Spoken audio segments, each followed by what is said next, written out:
Unleash the terror with exclusive access to my horror podcast on Patreon. Early releases and bonus episodes await you. We all have stories that we know we'll never get a chance to tell. Stories that are too horrible, too inexplicable, or simply too bizarre to explain. Maybe that's why I feel a need to tell this story to strangers now. I mean, how would I even begin to tell a story like this to a friend? Oh, by the way, I was kidnapped when I was 7 years old and the perpetrator was never caught. Should I also add that every time I hear the floorboards creak or a car door slam, I'm sure that it's about to happen again. In my memories, my kidnapper doesn't have a face. He just has shiny black shoes, an ugly blue suit, and sunburned hands with the plain gold wedding band. I can't help but imagine him as 5 times my size, just as he was then. I can still hear his voice, like the voice of God, booming down from high above. It wasn't my parents' fault. They warned me not to talk to strangers, and they kept an eye on me while I played. But no one can be everywhere at once, and anyone can make a mistake. I remember my last moments as a normal child with startling clarity. The green smell of the fresh-cut grass on the soccer field, the noise of coaches and players and parents shouting all at once. Lemon-lime Gatorade sloshed in my stomach. I needed to pee, and a cold sweat broke out on my forehead when I realized that I'd never make it to the restroom. Instead, I ducked into the cool darkness of the trees. I barely pulled my mesh shorts back up when I heard leaves crunch behind me. A funny-smelling cloth was pressed over my face. I woke hours later in the backseat of a car, being driven by a man I'd never seen before. A man in a hideous blue suit. Who are you? I asked, groggily. Where are my parents? Why, I'm Mr. Blue.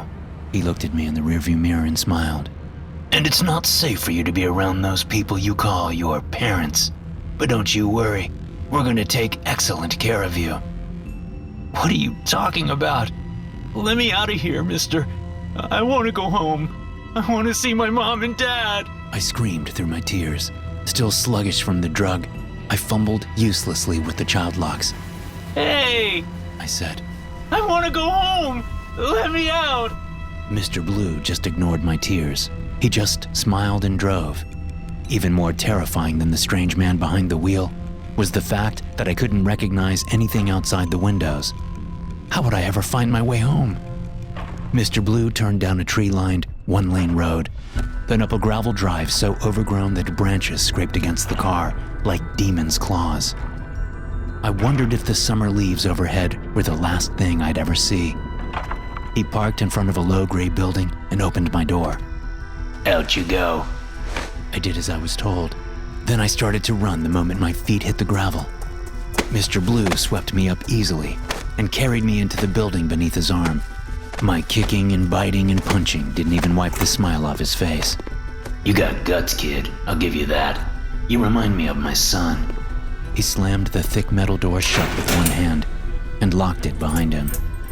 The building, or the center, as the adults called it, seemed more like an old pole barn that had quickly and cheaply been converted into something else.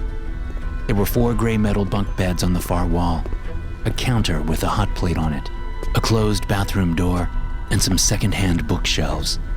It was a small setup that reminded me of the science classroom at my elementary school, an improvised laboratory. The whole thing was lit by generator-powered work lights that the darkness crowded hungrily around. Strange letters written in chalk on the floor and walls created pathways throughout the space, all leading toward the center of the building. And the only part of it upon which no expense had been spared was a huge plexiglass cube. Even more unsettling was what I saw inside. A perfect replica of an upper-middle-class child's bedroom, complete with blocks, picture books, stuffed animals, a Snoopy nightlight, and a hideous pink carpet. 3 other children stood behind the thick glass walls, silently watching my arrival.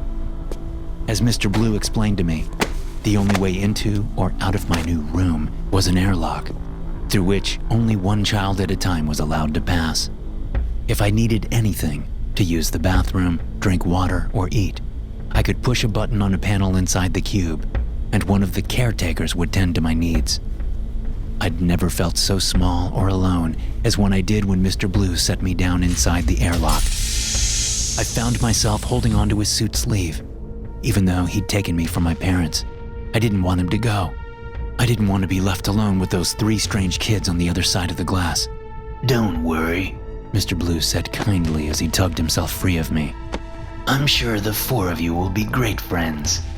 He backed out the door before I could stop him, and the other side of the airlock hissed open. The bed with the green sheets is mine. You can't have it. A tiny boy with a blonde buzz cut said as a greeting. That's Ted. Ignore him. A tall girl with honey-colored skin with cornrows rolled her eyes at me. I'm Chris. That's Amanda. Hi. Amanda pushed her thick glasses up on her nose and scratched her belly nervously. I'm Will. I held out my hand the way my father had taught me. Ted crossed his arms and looked away. Amanda waved awkwardly. Chris gave me a shake that nearly tore my arm off. Why are we here? Don't know. Chris shrugged. They grabbed me while I was playing hopscotch. They keep talking about some kind of tests. Amanda murmured. Theodore Kelch, step into the airlock. Theodore Kelch, into the airlock. The harsh female voice on the intercom made us all jump. I won't! Ted whined. With a horrific screech, a machine on the ceiling kicked on, blasting frigid air into our bizarre glass cage. Ah, Chris whispered to me. Ted does this every time. And if we don't do what they say, they make it get colder and brighter in here. We do. In our thin summer clothes, our teeth started chattering almost immediately. The intense light soon became unbearable. Go, Ted! Chris finally shouted, shoving the small boy into the airlock. The door slid closed. The temperature began to return to normal. A gaunt woman in a badly fitted emerald-colored pantsuit stood on the other side of the glass. Oh no, Amanda mouthed. Miss Green. What? I panicked. Who's she? They're all bad, Chris whispered. but she's the worst. Ted wiped snot and tears away with a pudgy fist. He looked over his shoulder at us as the tall woman led him away. We never saw him again. Time became like quicksand in that weird, glass-walled room, and my memories of those first days all ran together. The lights above us were the only indicator of whether it was day or night outside. When they turned off, the nightlight lit up automatically, and eerie nursery music played on the speakers. I spent the endless hours flipping through picture books, plotting an escape with Chris, and playing blocks with Amanda when she was there to play with. A man in a tan polo shirt, Mr. Brown, came to take her away from time to time. Unlike Ted, she went quietly. And, unlike Ted, she came back. Chris and I interrogated her eagerly when she came back, but her descriptions of the tests were muddled at best. They didn't make any sense. One time, Amanda said the adults drew a bunch of funny letters on her skin and made her lay in a shallow hole in the ground. Apart from her nose and mouth, they covered her completely with dirt. They told her to say something if she heard or felt anything unusual, but she never did. Another time, they had her say some funny words to big rocks. Then they put her ear to each stone and listened for a reply. Chris thought Amanda was lying. According to Chris, the tests hurt. When Mrs. Red took Chris away, she made her walk on burning embers, or try to blow out a bonfire, or grab a piece of wood and squeeze until her fingers cramped. If she knew what the adults hoped would happen when she did those things, she never told me. The only thing Chris confirmed were the funny letters the adults had drawn on her too, and what they'd drawn looked an awful lot like the symbols on the floor outside of her glass cage. The days blended together. I pressed the buzzer, went to the bathroom, then went back to the glass cage again. We were fed tasteless but nutritious meals 3 times a day, and brought one by one to the bathroom to clean ourselves up. I realized there were 4 adults who took care of us, working in shifts and sometimes disappearing for days at a time, probably looking for other kids. Although our kidnappers did their best to keep us in the dark about who they were and what they wanted, little by little, I began to get some idea of the differences between them. Mrs. Red was frightened, either of us or for us. The tension in her every step showed how she expected us to either shatter or explode any minute. Mr. Brown was cold, cynical, and methodical. He spoke only when necessary and seemed to view us all as points on a graph. Mr. Blue was the kindest and most talkative. He seemed genuinely concerned for our welfare and sorry for what we were going through. And just as Chris had said, Miss Green was the worst. She treated us like enemy prisoners. Once I overheard an argument between her and Mr. Blue. Although I didn't understand the meaning of the words, I recall that conversation with chilling clarity. The danger, if you're wrong, is incalculable. Miss Green snarled as I listened with my ear pressed against the fabricated bathroom wall. Mr. Blue sighed. These kids need a chance to learn to control it. If my son had been given that chance, and once they know what they are, what if they choose to give in? Have you thought about that, They're children. Mr. Blue pleaded. They are vessels. And if you can't get that into your head, you're a liability to our cause. With that, Miss Green burst into the bathroom and dragged me back with so much force I thought my wrist might break. The lonely shadow of Mr. Blue watched from beside the hot plate. The next day, he took me out of the glass prison for my first test. Now just take deep breaths. Don't be afraid. And tell me if you feel anything unusual, all right? Mr. Blue was saying. I was floating in a plastic bathtub, blindfolded and fully dressed. I was getting bored. I supposed I should have been grateful that at least I wasn't being made to catch flames or any of the other painful stuff Chris had described. All the same, I wondered what was supposed to be happening. Mr. Blue had drawn these weird symbols on my forehead, hands, and feet with waterproof paint, but nothing seemed to be happening. I wondered what Mr. Blue and the others were expecting. I wondered if I should make something up. Then I felt something moving in the bathwater. I splashed and flailed, trying to pull off the blindfold. Mr. Blue demanded to know what was going on. Say nothing. An oily voice whispered into my still submerged ears. What is it? What's going on? Mr. Blue was screaming. Miss Green and Mrs. Red murmured excitedly behind him. The water had been clear and empty when I got into the tub. Clearly, the adults still couldn't see or hear anything. I forced myself to stay calm and float again. Nothing. I burbled, spitting. I just started to sink. I could feel the adults' suspicion, but the invisible thing in the water with me writhed with glee. Good. It hissed. Now those abominations on your skin, wipe them off. It was talking about the letters. The water swirled impatiently below me. The more nervous I got, the more wildly it sloshed around. The adults began to notice. Oh God, it's starting, just like with Ted. Mrs. Red screeched. Get him out! Mr. Blue's strong hands lifted me up and placed me, spluttering, on the ground. He wrapped me in a towel and walked me back inside the line of strange characters written on the floor. He knelt down in front of me, his hands on my shoulders. I wondered if this was how he talked to his own son. Tell me about it, he said. The water started moving funny. I replied carefully. That's all? What about voices? Any visions? I don't know. I stammered. I got scared. Visions of my parents flashed through my head. If I kept it secret, maybe the thing in the water could help me get back to them. Mr. Blue looked into my eyes, his brow furrowed, searching. It's very important that you tell us if you notice anything strange. If you don't tell us, we can't protect you. That's why you're here, you know. I don't want to be protected. I cried. I want to go home. When you're strong enough, maybe you can. Mr. Blue's smile was more like a grimace, and I wasn't sure who he was trying to convince, me or himself. He led me to the bathroom.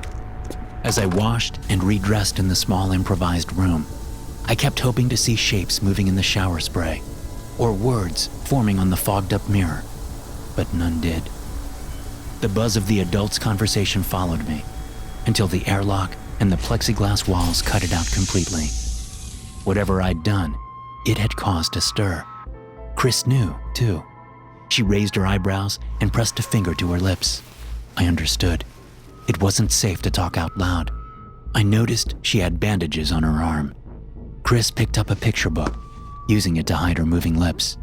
You know, after his last test, Ted said he heard somebody talking to him. Who do you think it was? I don't know, but sometimes when they're telling me to move my hand through a flame or something, I see this thing in the smoke. An awful thing with horns and claws and eyes like fire. It doesn't say anything, but I think it wants me to rub the letters off, you know? The ones they paint on us before the tests. I suddenly felt watched. Looking up from the book, I nearly screamed. Miss Green was standing with her face practically pressed against the glass of our cage. In retrospect, I think she was trying to read our lips. We scurried back to our beds, petrified. But neither of us were called to the airlock. That's when I realized that Amanda was missing. The overhead light dimmed, the night light flickered on, and that tiny lullaby music played from the speakers. Chris and I both went to bed, but I could feel her eyes on me in the dark. I knew we were both thinking about the same things. Escape, our families, and whatever had happened to Amanda and Ted. I woke to the crackle of the intercom. William, press it to the airlock. William, press it to the airlock. I looked around, confused. It was still dark in our creepy, glass-walled bedroom cell. Worse, the voice seemed to be whispering, as though fearful of being overheard. I shuffled out of my sheets. Chris sat up in bed. Will, don't go, she whispered. It was too late. I was through the airlock before I was even fully awake. Miss Green was waiting. I looked around nervously.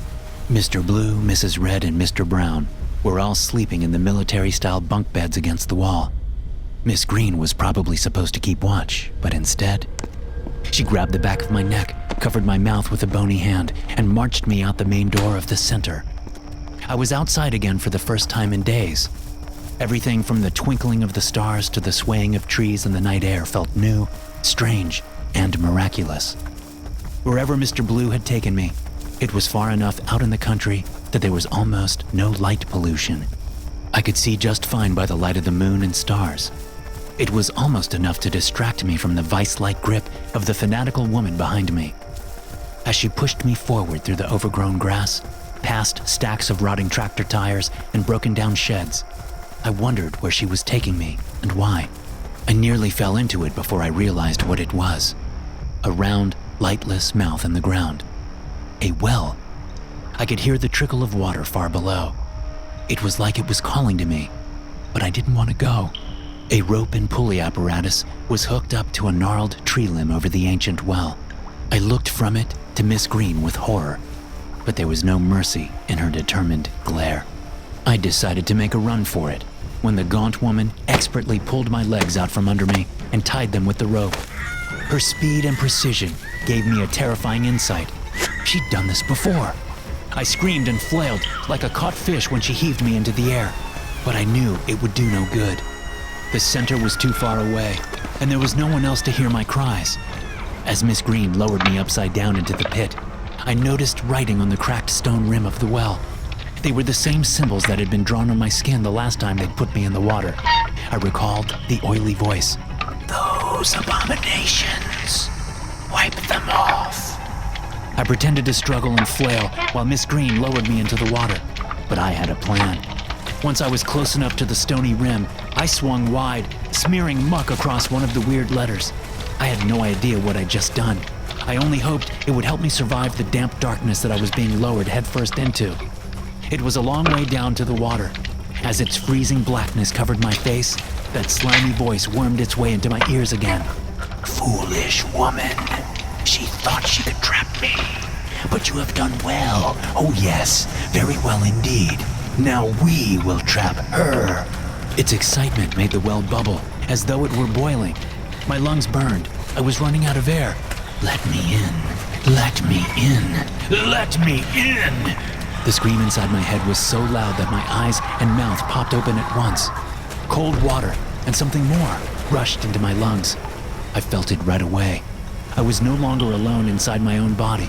It coiled and uncoiled my fingers and toes, getting used to its new home. Even if I'd wanted to fight it, I wouldn't have stood a chance. I should have been drowning, but I was fine. I should have been terrified, but I felt oddly detached from everything that was happening. I was just an observer, along for the ride.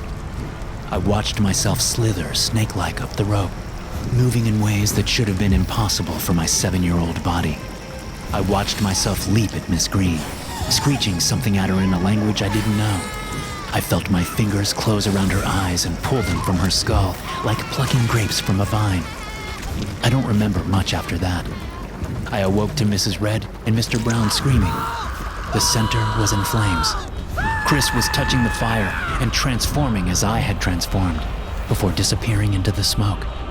Mr. Blue was kneeling, cutting his arm, holding it in the tub of water and chanting something. He looked at nothing but me, and while I didn't understand his words, I understood their meaning. Take me instead. As Mr. Blue pulled my hand into the water beside his own, the presence left my body. I blacked out. When I awoke, it was raining. The air smelled like wet ashes. The smoking remains of the center lay behind me. The gravel road lay ahead. I walked on aching legs for what felt like miles until I found the one-lane country road. The first car that passed pulled to a stop. 5 hours later, I was in a hospital room with my family. I'd been missing for 6 days. Police identified the vehicles of Mr. Blue, Mrs. Red, Mr. Brown, and Miss Green as having been seen near the sites of the other abductions. But as to who they were or what they wanted, there was no evidence apart from my own garbled, childish testimony. The psychiatrists tried to get me to stop drawing Mr. Blue's crude symbols on my hands, feet, and face. They called it an irrational defense mechanism and a reaction to my trauma. Who knows? Maybe they're right. Maybe the voice I hear when I'm in the water is only in my head. But then, why does it sound so familiar? Wipe off those abominations. It whispers. Let me in. It will be even better than last time. I promise. Thanks for listening. If you enjoy these stories, be sure to subscribe to the podcast and check out some more of my episodes here.